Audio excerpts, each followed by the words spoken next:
जय माता दी। आप सभी को रक्षाबंधन की ढेरों शुभकामनाएं। आज के वीडियो में आप सुनेंगे रक्षाबंधन की कथा। रक्षाबंधन का त्योहार क्यों मनाया जाता है, कैसे मनाया जाता है, राखी बांधने के पीछे जो कथा प्रचलित है, उससे पहले जानने से पहले आप लोगों से हाथ जोड़कर विनती है कि वीडियो को देखने से शुरू करने से पहले एक लाइक और एक कमेंट जरूर करिएगा। रक्षाबंधन की जो पहली कथा है वो जुड़ी है भगवान विष्णु के वामन अवतार से। माना जाता है कि सबसे पहले माँ लक्ष्मी ने राजा बलि की कलाई पर रक्षा सूत्र बांधा था। उस दिन सावन पूर्णिमा की ही तिथि थी। कहा जाता है कि उसी दिन से सावन मास की पूर्णिमा तिथि को यह त्योहार मनाया जाता है। प्राचीन काल में कहा जाता है कि राजा बलि देवताओं का स्वर्ग जीतने के लिए यज्ञ कर रहा था। तब देवराज इंद्र ने भगवान श्री हरि से प्रार्थना की कि वे राजा बलि से सभी देवताओं की रक्षा करें। तभी भगवान विष्णु ने वामन रूप धारण किया और वामन का रूप धारण करके ही वे भिक्षा मांगने के लिए राजा बलि के महल में पहुँचे। वहां पहुंचकर ब्राह्मण बने भगवान ने बलि से 3 पग भूमि मांग ली। अब राजा बलि ने सोचा, छोटा सा तो ब्राह्मण है, 3 पग में कितनी ही भूमि ले लेगा। यही सोचकर राजा बलि ने वामन को 3 पग भूमि देने का वचन दे दिया।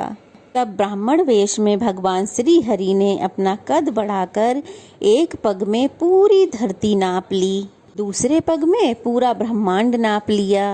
अब ब्राह्मण ने पूछा कि राजा, अब मैं अपना तीसरा पैर कहाँ रखूं? तब राजा बलि समझ गए ये कोई साधारण ब्राह्मण नहीं है। इससे पहले कि वामन रूपधारी भगवान श्री हरि अपना तीसरा पैर आगे बढ़ाते, तभी राजा बलि ने अपना सिर उनके पैर के आगे कर दिया।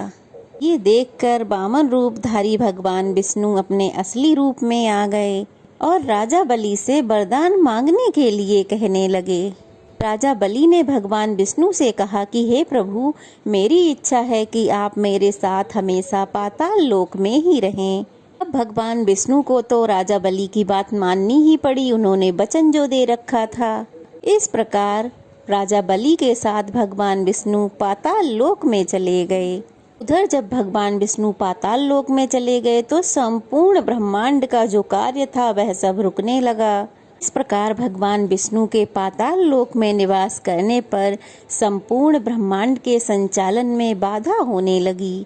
और जब ये बात माता लक्ष्मी को पता चली तब वे भी पाताल लोक में चली गईं और राजा बलि की कलाई में रक्षा सूत्र बांधकर उन्हें अपना भाई बना लिया। इसके बाद बलि ने महालक्ष्मी से उपहार मांगने के लिए कहा।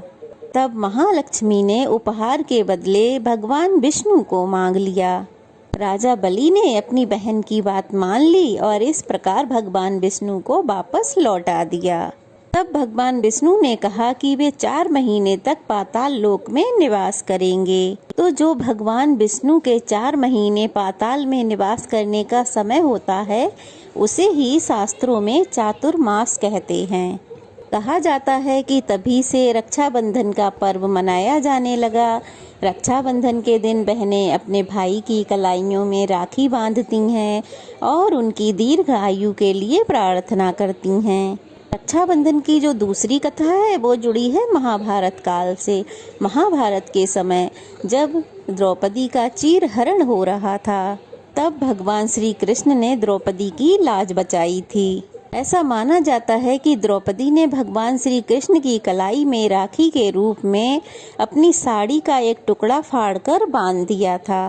कहा जाता है कि उस समय जब भगवान श्री कृष्ण ने सुदर्शन चक्र से शिशुपाल का वध कर दिया था तब उनकी उंगली कट गई थी। उनकी उंगली से बहुत सारा रक्त बह रहा था। तब द्रौपदी ने अपनी साड़ी को फाड़कर उसका टुकड़ा भगवान श्री कृष्ण की उंगली में बांधा था। उस समय श्री कृष्ण ने द्रौपदी की रक्षा करने का वचन उन्हें दिया था। महाभारत में जब पांडव जुए में अपना सब कुछ हार गए तब उन्होंने अपनी पत्नी द्रौपदी को भी दांव पर लगा दिया था। पांडव इस पूरे खेल को ही हार गए थे। दुर्योधन की ओर से मामा शकुनी ने द्रौपदी को जीत लिया था।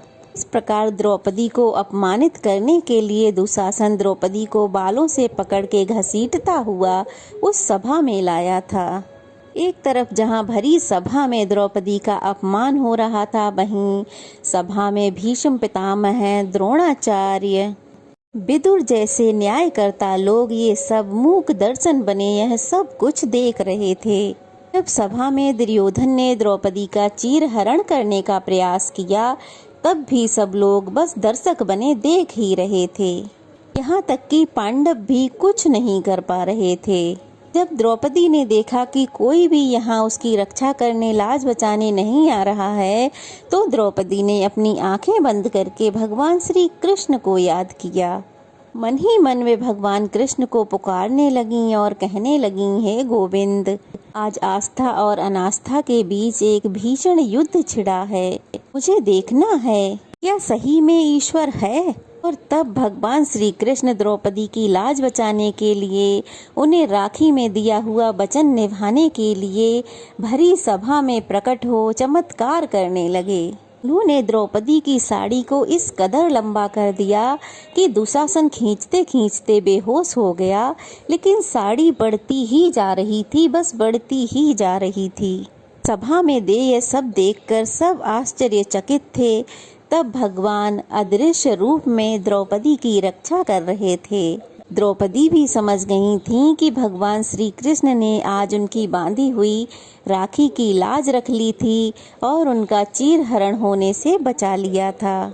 इस प्रकार भगवान श्री कृष्ण ने द्रौपदी की लाज बचाई थी। कहा जाता है कि तभी से बहनें अपने भाई की कलाई में राखी बांधती हैं और बदले में भाई अपनी बहनों को रक्षा करने का वचन देते हैं।